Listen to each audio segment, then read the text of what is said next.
हरे कृष्णा। दोस्तों, आज हम सुनेंगे भाद्रपद मास का 18वां एवं 19वां अध्याय। धर्म ही मनुष्य का वास्तविक बंधु है और उसी की शरण में रहते हुए प्रत्येक मनुष्य को परम भगवान श्री कृष्ण की भक्ति करनी चाहिए। अपनी साधना भक्ति के पथ पर दृढ़तापूर्वक आगे बढ़ते हुए प्रत्येक मनुष्य को अपने निर्धारित धर्म और कर्म का पालन करना चाहिए।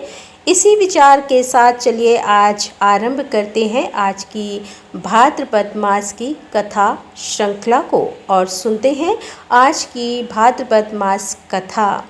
आइए आज की कथा आरंभ करते हैं।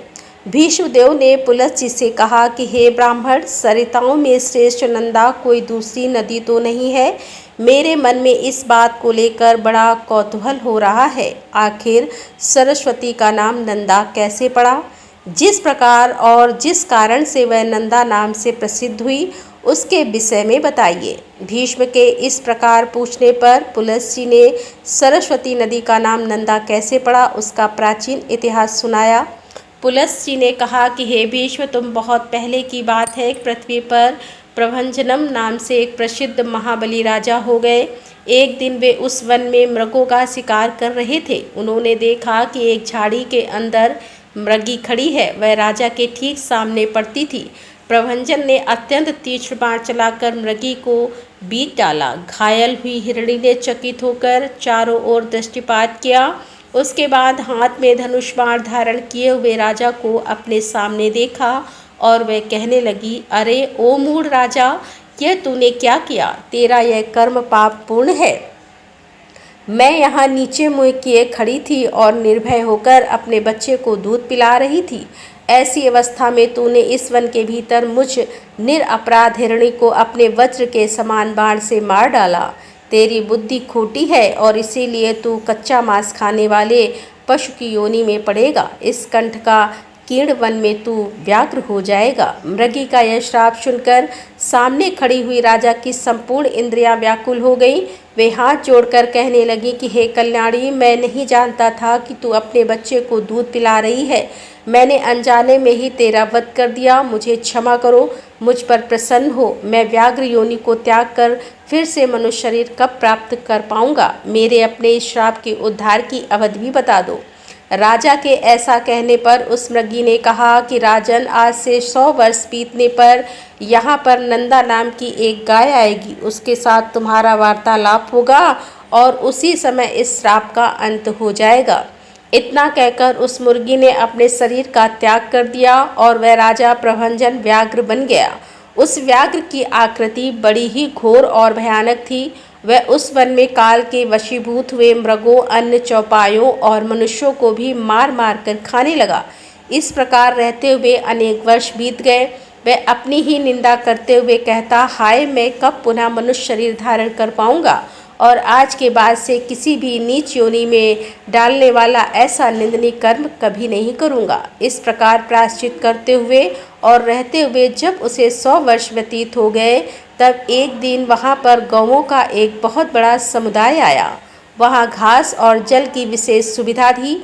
आते ही गौओं के विश्राम के लिए बाड़ लगा दी गई। ग्वालों के रहने के लिए भी साधारण घर और स्थान की व्यवस्था की गई। गोचर भूमि तो वहाँ पर थी ही, सबका पड़ाव हो गया।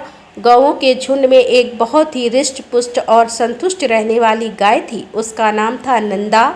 वही उस कुंड में प्रधान थी और सबके आगे निर्भय होकर चला करती थी। एक दिन वह अपने झुंड से बिछड़ गई और चढ़ते चढ़ते उस व्याघ्र के सामने जा पहुंची। व्याघ्र ने उसे देखते ही रोक लिया। उससे कहा, यहीं पर खड़ी रहे और फिर पास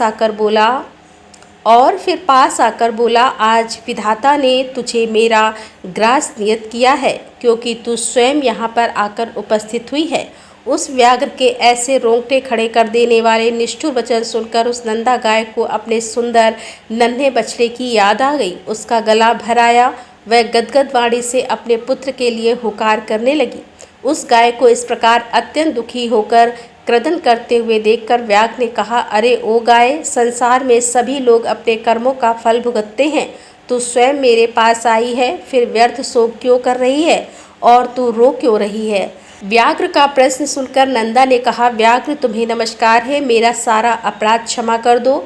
मैं जानती हूँ तुम्हारे पास आए हुए प्राणी की रक्षा असंभव होती है, अतः मैं अपने जीवन के लिए शोक नहीं कर रही हूँ। मृत्यु तो सबकी एक न एक दिन होने ही वाली है, फिर उसकी क्या चिंता। लेकिन मुझे चिंता इस बात की है कि मैंने अभी अभी इस नई अवस्था में एक बछड़े को जन्म दिया है। पहली बयान का बच्चा होने के कारण वह मुझे अत्यंत प्रिय है। मेरा बच्चा अभी मेरा दूध पीकर ही जीवन चला रहा है, घास को तो वह सूंघता भी नहीं। इस समय वह गोश्त में बंधा हुआ और भूख से पीड़ित होकर मेरी राह देख रहा है। मेरे ना रहने पर मेरा बच्चा कैसे जीवन धारण करेगा। मैं अपने पुत्र स्नेह के वशीभूत होकर इसीलिए विलाप कर रही हूँ। मैं उसे दूध पिलाना चाहती हूँ, कृपया मुझे थोड़ी देर के लिए उसके पास जाने दो। बछड़े को दूध पिलाकर प्यार से उसका मस्तक चाटूंगी और उसे हित अहित की जानकारी के लिए सब कुछ उपदेश दूंगी और उसे अपनी सखियों की देख रेख में छोड़कर मैं फिर से तुम्हारे पास लौट आऊँगी। उसके बाद तुम अपनी इच्छा अनुसार मुझे खा लेना। मैं शपथ पूर्वक यह बात कह रही हूँ। अगर तुम्हें विश्वास हो तो मुझे छोड़ दो। अगर मैं पुनः लौट कर ना आऊँ तो मुझे वही पाप लगे जो ब्राह्मण और माता पिता का वध करने से लगता है। व्याघ्रों ने मलेच्छों और जहर देने वालों को जो पाप लगता है वही मुझे भी लगे। नंदा की इस प्रकार की सभी शपथ को सुनकर व्याघ्र को उस पर विश्वास हो गया। उसने कहा, गाय, तुम्हारी इन शपथों से मुझे विश्वास हो गया है, लेकिन तुम्हारी बुद्धि में यह बात नहीं आनी चाहिए कि तुम शपथ के द्वारा मुझे ठगने जा रही हो। तुमने ही मुझे धर्म का मार्ग दिखाया है, इसीलिए इस समय तुम्हारी जैसी इच्छा हो वैसा करो और वापस अवश्य आना। तब नंदा ने कहा, साधु, तुम्हारा कथन ठीक है। तुम्हें कौन ठग सकता है? जो दूसरों को ठगना चाहता है वह तो अपने आप को ही ठग लेता है। यह सुनकर व्याघ्र ने कहा, ठीक है, अब तुम जाओ। हे पुत्र वत्सले, अपने पुत्र को देखो, दूध पिलाओ, उसका मस्तक चाटो और माता, भाई, सखी, स्वजन और बंधु बांधवों का दर्शन करके सत्य को आगे रखकर शीघ्र ही यहाँ लौट आना। व्याघ्र के ऐसा कहने पर वह नंदा गाय चली गई। पुत्र वत्सला धेनु बड़ी सत्यवादिनी थी। अपनी शपथ लेकर व्याघ्र की आज्ञा ले चुकी वह गोष्ठ की ओर दौड़ पड़ी। उसके मुख पर आंसुओं की धारा बह रही थी। वह अत्यंत दीन भाव से काँप रही थी। नदी के किनारे गोश्त पर पहुंचकर उसने सुना उसका बछड़ा उसे पुकार रहा था। आवाज कान में पड़ते ही वह उसकी ओर दौड़ पड़ी। निकट जाकर नेत्रों से आंसू बहाने लगी। माता को निकट पाकर बछड़े ने आशंका से कहा, माँ, आज क्या हो गया है? मैं तुम्हें प्रसन्न नहीं देख रहा हूँ। तुम्हारे हृदय में शांति नहीं है। आज तुम इतनी डरी हुई क्यों हो? तब नंदा ने कहा, बेटा, स्तनपान करो, यह मेरी तुम्हें अंतिम भेंट है। आज के बाद तुम्हें तुम्हारी माता का दर्शन नहीं हो पाएगा। आज एक दिन मेरा दूध पीकर कल सवेरे किसका पियोगे? मुझे जंगल में एक व्याघ्र मिला था, उसने मुझे पकड़ लिया था और उसे मैंने वचन दिया है कि तुम्हें दूध पिलाकर फिर से मैं अवश्य उसके पास लौट जाऊंगी। भूख से पीड़ित उस बाघ को मुझे अपना जीवन अर्पण करना है। यह सुनकर बछड़ा रोने लगा। उसने कहा, माँ, तुम जहाँ जाना चाहती हो वहाँ मैं भी चलूँगा। तुम्हारे साथ मेरा भी मर जाना अच्छा है, फिर मैं तुम्हारे साथ ही क्यों ना मरूं। अगर बाघ तुम्हें मार डालेगा तो निश्चय ही मुझे भी वह उत्तम गति मिले जो मृत भक्त पुत्रों को मिलती है। माता के समान रक्षक, माता के समान आश्रय, माता के समान स्नेह, माता के समान सुख और माता के समान देवता इस लोक और परलोक में भी नहीं है। और यही ब्रह्मा जी का स्थापित किया हुआ परम धर्म है। जो पुत्र इसका पालन करते हैं उन्हें उत्तम गति प्राप्त होती है। इतना कहकर बछड़ा रोने लगा। तब नंदा ने उसे समझाते हुए कहा, बेटा, मेरी ही मृत्यु नियत है, तुम वहाँ पर मत आना। दूसरे की मृत्यु के साथ अन्य जीवों की मृत्यु नहीं होती। तुम्हारे लिए माता का यह उत्तम और अंतिम संदेश है। मेरे वचनों का पालन करते हुए यहीं पर रहो, यही मेरी सेवा है। जल के समीप और वन में विचरण करते हुए कभी प्रमाद मत करना। प्रमाद से समस्त प्राणी नष्ट हो जाते हैं। लोभ बस कभी ऐसी घास को चरने के लिए मत जाना जो किसी दुर्गम स्थान में उगी हो। लोभ से मोहित होकर लोग समुद्र में, घोर वन में और दुर्गम स्थानों में प्रवेश कर जाते हैं। लोभ के कारण विद्वान पुरुष भयंकर पाप कर बैठते हैं। बेटा, संपूर्ण शिकारी जीवों से और मलिच्छ और चोर आदि के द्वारा संकट मिलने पर सदा प्रयत्न पूर्वक अपने शरीर की रक्षा करना। भयंकर वन में कभी अकेले मत रहना। सदैव धर्म का चिंतन करना। मेरी मृत्यु से तुम्हें घबराना नहीं चाहिए, क्योंकि एक ना एक दिन सबकी मृत्यु निश्चित है। बेटा, तुम शोक छोड़कर मेरे वचनों का पालन करना। इतना कहकर नंदा अपने पुत्र का मस्तक सूंघकर उसे चाटने लगी, बार बार रोने लगी और लंबी सांस लेने लगी। और उसके बाद एक ऐसी अद्भुत घटना हुई जिसकी उसने कभी कल्पना नहीं की थी। और वह क्या थी वह हम सुनेंगे इसी भाद्रपद मास कथा श्रृंखला की अगली कड़ी में। इस कथा श्रृंखला की पिछली कड़ी में हमने सुना कि किस प्रकार नंदा नामक गाय एक व्याघ्र के हाथों में फंस जाती है, लेकिन वह अपना धर्मयुक्त वचन बोलकर उस व्याघ्र को वचन देकर वापस अपने बछड़े को दूध पिलाने के लिए आती है। उसके बाद की कथा में क्या आता है यह हम सुनेंगे आज की हमारी भाद्रपद मास की कथा में। नंदा अपने पुत्र को पाकर अपना दूध पिलाते हुए उसका मस्तक सूंघकर उसे चाटने लगी। अत्यंत शोक से वशीभूत होकर आंखों में अश्रु भरकर वह बारंबार लंबी सांसें लेने लगी। बारंबार पुत्र को निहार कर अपनी माता, सखियों और गोपियों के पास जाकर कहने लगी कि हे माता जी, मैं अपने झुंड के आगे चलती हुई जा रही थी। इतने में एक व्याघ्र मेरे पास आ पहुंचा। मैंने अनेकों सौगंधें खाकर उसे लौट आने का विश्वास दिया है, तब जाकर उसने मुझे छोड़ा है। मैं अपने पुत्र को देखने और आप लोगों से मिलने के लिए आई थी और अब फिर से वहीं पर जा रही हूँ। हे माता, मैंने अपने दुष्ट स्वभाव के कारण तुम्हारा जो भी अपराध किया हो उन सबको क्षमा कर देना और मेरे इस पुत्र को अपना पुत्र समझकर पालना। उसके बाद नंदा गाय ने अपनी सखियों की तरफ देखकर कहा कि हे प्यारी बहनों, सखियों, मैंने जानकर या अनजाने में अगर तुमसे कोई अप्रिय बात कह दी हो अथवा कोई अपराध किया हो तो उसके लिए तुम मुझे क्षमा कर देना। आप सब तो संपूर्ण सद्गुणों से युक्त हो, कृपया मेरे बालक पर सदैव क्षमा भाव रखना। मेरा बच्चा दीन, अनाथ और व्याकुल है, उसकी रक्षा करना। मैं तुम ही लोगों को उसे सौंप के जा रही हूँ। अपने पुत्र की भांति इसका पोषण करना। अब मैं जा रही हूँ उस व्याघ्र के पास अपने वचन को पूरा करने के लिए। नंदा की ऐसी ऐसी बातें सुनकर उसकी माता और सखियों को बड़ा दुख हुआ। वे आश्चर्यचकित हो गई और विषाद में पड़कर कहने लगी, अहो, यह कैसे आश्चर्य की बात है। व्याघ्र के कहने पर सत्यवादिनी नंदा पुनः उस भयंकर स्थान में प्रवेश करना चाहती है। शपथ और सत्य के आश्रय से शत्रु को धोखा देकर अपने ऊपर आए हुए महान भय का यत्न पूर्वक नाश करना चाहिए। जिस उपाय से आत्मरक्षा हो सके वह कर्तव्य है। हे नंदे, तुम्हें वहाँ नहीं जाना चाहिए। जरा अपने नन्हे से शिशु को तो देखो, उसे त्याग कर सत्य के लोभ से जो तू वहाँ जा रही है, यह तुम्हारे द्वारा अधर्म हो रहा है। इस विषय में धर्मवादी ऋषियों ने पहले एक वचन कहा था और वह यह था कि प्राण संकट उपस्थित होने पर शब्दों के द्वारा आत्मरक्षा करने में पाप नहीं लगता। जहाँ असत्य बोलने से प्राणियों के प्राण की रक्षा होती हो, वहाँ वह असत्य भी सत्य हो जाता है और सत्य भी असत्य है। अपनी बहनों की ओर और अपनी सखियों की बात सुनकर नंदा ने कहा, बहनों, दूसरों के प्राण बचाने के लिए मैं भी असत्य कह सकती हूँ, लेकिन अपने लिए, अपने जीवन की रक्षा के लिए मैं किसी तरह झूठ नहीं बोल सकती। जीव अकेले ही गर्भ में आता है और अकेले ही मरता है, अकेले ही उसका पालन पोषण होता है और अकेले ही वह सुख दुख भोगता है। इसीलिए मैं सदैव सत्य बोलूँगी। सत्य पर संपूर्ण संसार टिका है। सत्य के कारण ही समुद्र अपनी मर्यादा में रहता है। राजा बलि भगवान विष्णु को पृथ्वी देकर स्वयं पाताल में चले गए और छल से बंधे जाने पर भी सत्य पर डटे रहे। गिरिराज विंध्य अपने 100 शिखरों के साथ बढ़ते हुए बहुत ऊंचे हो गए थे, लेकिन सत्य में बंध जाने के कारण ही वे महर्षि अगस्त्य के साथ किए गए अपने नियम को नहीं तोड़ते। उसकी ऐसी बातें सुनकर उनकी सखियों ने कहा कि हे नंदे, तुम सच में संपूर्ण देवताओं और दैत्यों के द्वारा नमस्कार करने योग्य हो, क्योंकि तुम परम सत्य का आश्रय लेकर अपने प्राणों का भी त्याग करने जा रही हो और यह त्याग बहुत कठिन होता है। हे कल्याणी, इस विषय में हम लोग क्या ही कह सकते हैं। तुम धर्म का बीड़ा उठा रही हो और इस सत्य के प्रभाव से त्रिभुवन में कुछ भी दुर्लभ नहीं है। इस महान त्याग से हम लोग यही समझते हैं कि तुम्हारा अपने पुत्र के साथ वियोग नहीं होगा। जिस नारी का चित्त कल्याण मार्ग में लगा हुआ है उस पर कभी भी कोई आपत्ति नहीं आ सकती। उसके बाद सखियों से मिलकर समस्त गौ समुदाय की परिक्रमा करके वहाँ के देवताओं, वृक्षों आदि से विदा लेकर नंदा वहाँ से चल पड़ी।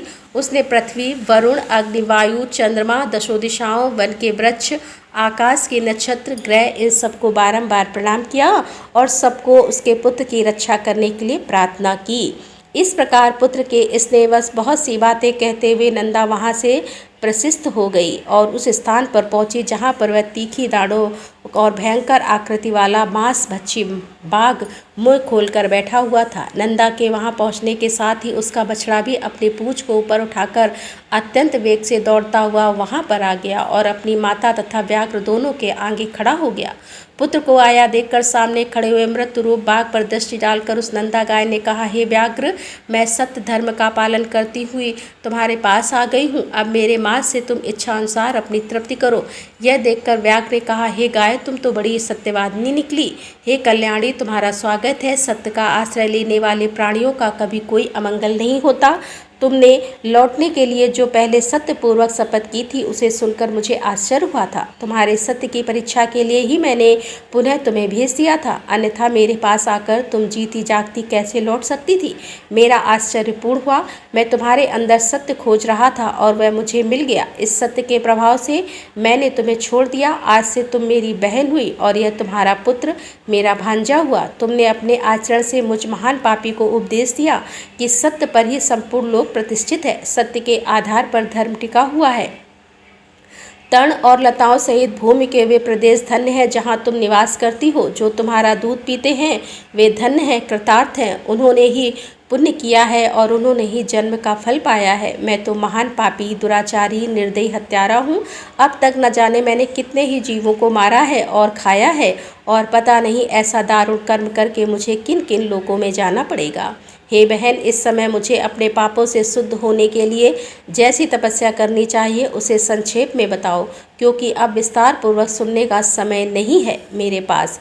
व्याघ्र की ऐसी बातें सुनकर उस नंदा नामक गाय ने कहा, मेरे भाई बाघ विद्वान पुरुष सतयुग में तप की प्रशंसा करते हैं, त्रेता में ज्ञान और उसके सहायक कर्म की, द्वापर में यज्ञों की उत्तम बताते हैं, लेकिन कलयुग में एकमात्र दान ही श्रेष्ठ बताया गया है। संपूर्ण दानों में एक ही दान सर्वोत्तम है और वह है संपूर्ण भूतों को अभय दान देना। इससे बढ़कर दूसरा कोई दान नहीं है। जो समस्त चराचर प्राणियों को अभय दान देता है वह सब प्रकार के भय से मुक्त होकर परम ब्रह्म को प्राप्त होता है। अहिंसा के समान कोई दान नहीं है और ना कोई तपस्या है।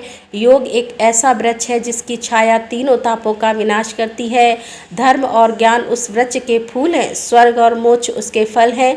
जो आध्यात्मिक, अधिदैविक और आदि भौतिक इन तीनों प्रकार के दुखों से संतप्त है, वे इस योग की वृक्ष की छाया का आश्रय लेते हैं और वहां जाने से उन्हें उत्तम शांति प्राप्त होती है, जिससे फिर कभी दुखों के द्वारा वे बाधित नहीं होते। और यही परम कल्याण का साधन है जिसे मैंने संक्षेप से तुम्हें बताया है। लेकिन मुझे आश्चर्य की वास्तव में यह सभी बातें तुम्हें ज्ञात हैं, लेकिन फिर भी तुम मुझसे पूछ रहे हो। गाय के ऐसा पूछने पर उस व्याघ्र ने कहा, हे बहन, पूर्व काल में एक राजा था, लेकिन एक मृगी के श्राप से मुझे बाघ का शरीर धारण करना पड़ा। तब से निरंतर प्राणियों का वध करते रहने के कारण मुझे सारी बातें भूल गई थी। इस समय तुम्हारे संपर्क और उपदेश से फिर से उनका स्मरण हो आया है। तुम भी अपने इस सत्य के प्रभाव से उत्तम गति को प्राप्त होगी। मेरे सौभाग्य से तुमने आकर मुझे धर्म का स्वरूप बताया जो सत्पुरुषों के मार्ग में प्रतिष्ठित है। हे कल्याणी, तुम्हारा नाम क्या है? तब उस नंदा नामक गाय ने कहा, व्याघ्र, मेरे युद्ध के स्वामी का नाम नंद है, उन्होंने ही मेरा नाम नंदा रख दिया है। नंदा का नाम कान में पड़ते ही राजा प्रभजन श्राप से मुक्त हो गया। उन्होंने पुनः बल और रूप से संपन्न राजा का शरीर प्राप्त कर लिया। इसी समय सत्य भाषण करने वाले यशस्वी नंदा का दर्शन करने के लिए साक्षात धर्मराज वहाँ पर आए और उन्होंने कहा कि हे नंदे, मैं धर्म हूँ, तुम्हारी सत्यवाणी से आकृष्ट होकर यहाँ आया हूँ। तुम मुझसे कोई श्रेष्ठ वर मांगो। धर्मदेव के ऐसा कहने पर नंदा ने कहा, हे धर्मराज, आपकी कृपा से मैं पुत्र सहित उत्तम पद को प्राप्त करूं और यह स्थान मुनियों को धन प्रदान करने वाला शुभ तीर्थ बन जाए। हे देवेश्वर, यह सरस्वती नदी आज से मेरे ही नाम से प्रसिद्ध हो जाए और उसका नाम नंदा पड़ जाए। आपने वर देने के लिए कहा था, इसीलिए मैंने यह मांगा है। और उस समय धर्मराज ने तथास्तु इतना कहकर नंदा को वह वर प्रदान किया और देखते ही देखते अपने पुत्र सहित देवी नंदा तत्काल ही सत्यवादियों के उत्तम लोक में चली गई।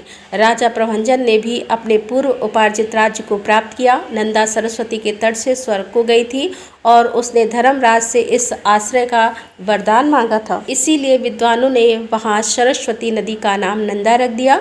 जो मनुष्य वहाँ आते समय सरस्वती के नाम का उच्चारण मात्र कर लेता है वह जीवन भर सुख पाता है और मृत्यु के पश्चात देवता बन जाता है। स्नान और जलपान करने से सरस्वती नदी मनुष्यों के लिए स्वर्ग की सीढ़ी बन जाती है। अष्टमी के दिन जो लोग एकाग्रसित होकर सरस्वती में स्नान करते हैं वे मृत्यु के बाद स्वर्ग में पहुंचकर सुख भोगते हैं।